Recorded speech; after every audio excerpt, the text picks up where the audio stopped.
Hey, we got a special treat for you today. This is my 100 subs beer. This is going to be named after one of my subscribers that put a share in and put their name in my comments. I did a special wheel where I put their names, everybody's names in, and I came up with Shawn Anderson.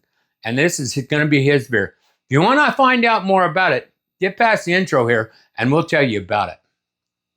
Dance, dance, dance, dance. I'm gonna dance, dance, dance like nobody's watching me. Okay, this is going to be a Mexican cerveza. It's going to be a roja. I'm trying to go for a red.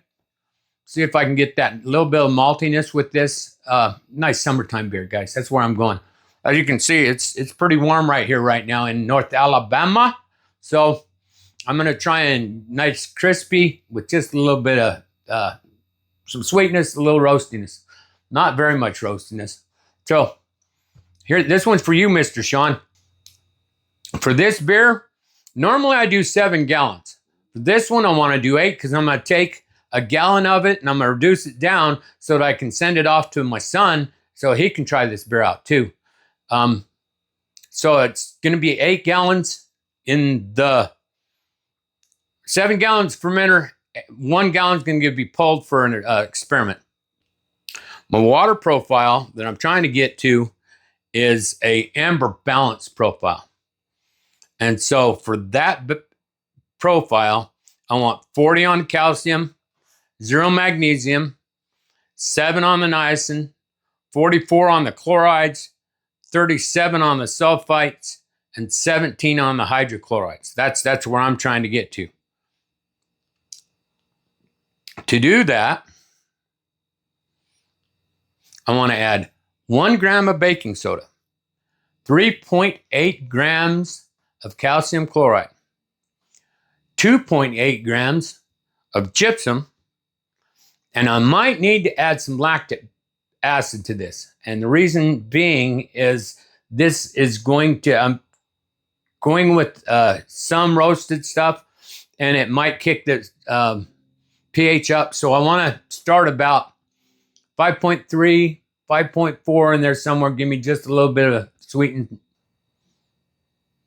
Then I'm going to start weighing my grains and milling them.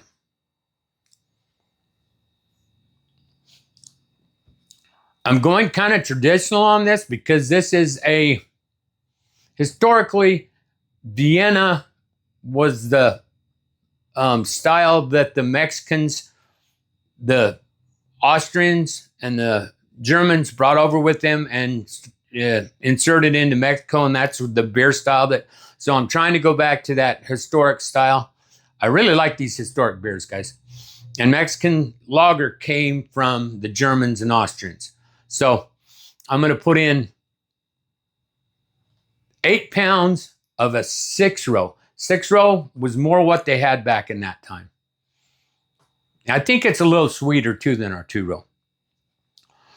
I'm going to put 1 pound, 12 ounces of some corn because to bring up that fermentability and to actually create the crispness for these beers, they put in some of these adjuncts. I'm going to put 1 pound, 4 ounces of Vienna malt, which is very traditional in the Mexican lagers. I'm going to use 12 ounces of caramel Munich 2. Start giving me some color. Start giving me just a little bit of that maltiness. I want 10 ounces of melanoidin malt.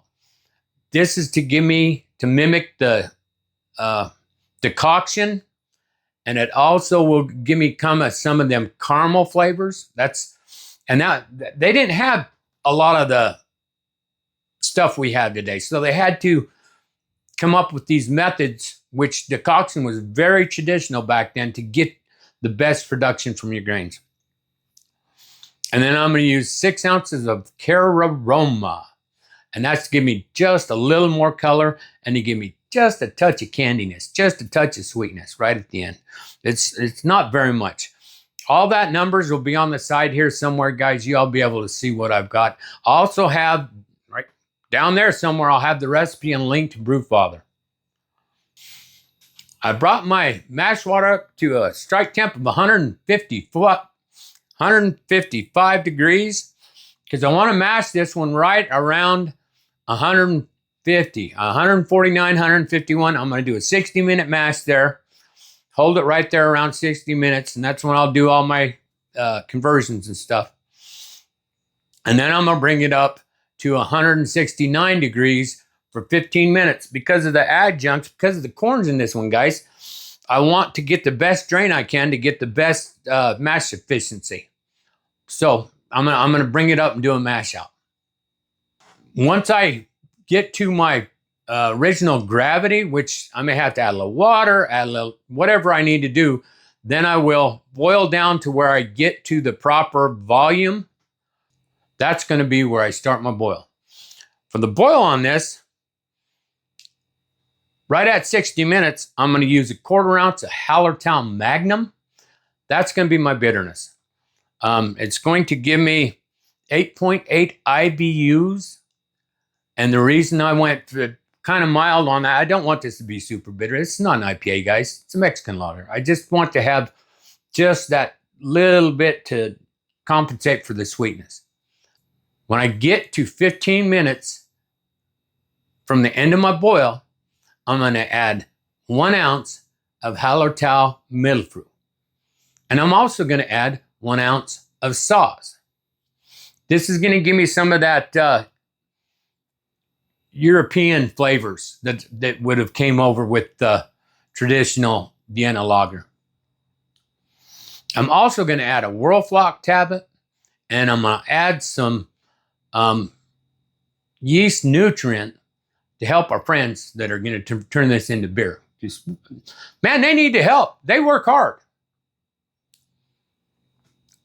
Once I finish my boil, I'm going to put my work chiller in, and I'm going to chill this right down to about 65 degrees. Once I get there, then I'm pull 7 gallons off to put into my fermenter. And then I'm going to try and oxidize it the best I can while I'm splashing it in there. And then I'm going to pitch my BF27, which is an angel yeast, lager yeast. Now, this one I've done before, guys. I'm going to ferment this at 68 degrees with 15 pounds of pressure on it, guys. Yeah, craziness, right? I've done it before. It works really well. I'm going to let this thing just knock it right out, get down close to the final gravity, and then I'll bring it up to 70 to 71 degrees for a couple days till I make sure that it's finished out, and then I'll bring it down to about 50 degrees, and I'll hold it there for about 3 days. Once I've done that, then I'm going to transfer it over into my kegs, and I'm going to just put it in my kegerator and let it sit there for about 2 weeks. You can get a nice little lager on this, get it clear out real good. I'll probably put in about 1 ounce of gelatin in this too, just to make sure it's good and clear. Señor Shawn needs to have a very, very good beer that we're going to name after him. So let's get started making this beer.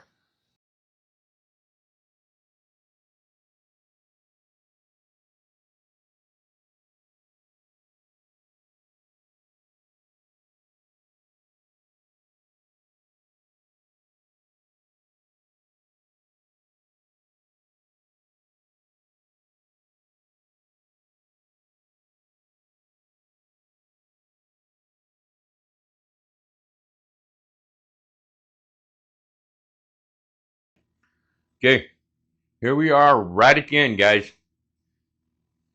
Let's talk about this 100 subscriber beer. I've named it Señor Shawn's Primo Cerveza after John Anderson. He won the 100 subscribers spinny wheel thing. Link up to the video somewhere up here. Anyways, talk about this beer. She is a pretty nice Roja. Maybe I could have went a little darker, but I think it turned out pretty good. It's a little bit red, maybe a little would have been nice, but that's pretty nice. It's pretty clear. I would say 85-90%. I didn't put no findings in, guys. It's a traditional beer. Let's not mess it up by trying to. It did lager for 4 weeks. I got 4 weeks of lager on this one, so, and right now the flavor is starting to get there, so let's talk about that. Let's talk about the flavor. Let's talk about the beer. Here we go. So, first thing, it starts off with a nice head, kind of dies off, but it laces good, so that's nice. Aroma. Kind of a sweet, bready. Not terrible sweet, but a little bit sweet. And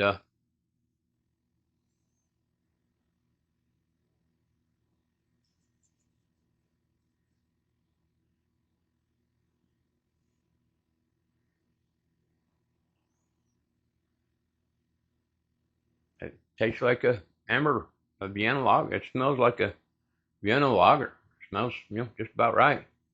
So, mouthfeel.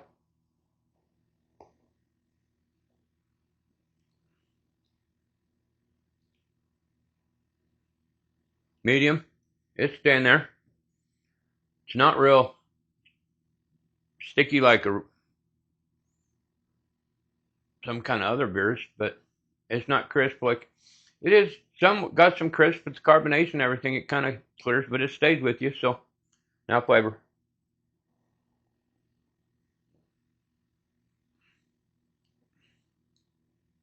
All right, now the first thing you get, kind of not maybe a tang, but it's just a little different. It's got some kind of, I think that's corn. That's supposed to be in there. Gives you a kind of a tang.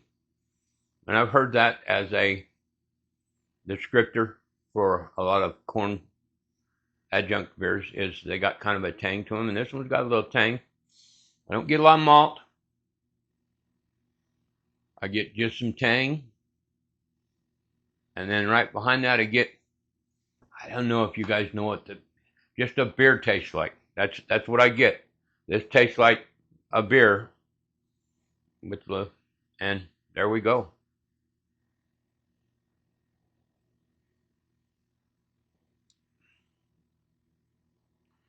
It's a good beer. Señor Shawn. Congratulations. This one's going to you. So, thank you guys for coming and seeing me, for spending your time with me. I know taking time out of your day means a lot to me because that means you find what I'm doing valuable enough to come see me. So, this is new to you and you haven't been here before, there's hit that link down on the bottom to subscribe. I always like subscribers. If you find something you want to talk about, let's hit the comments, man. Let me know. I love talking to my subscribers. And thank you guys. Thanks for coming to Papa's Happy Place. And till next time, cheers.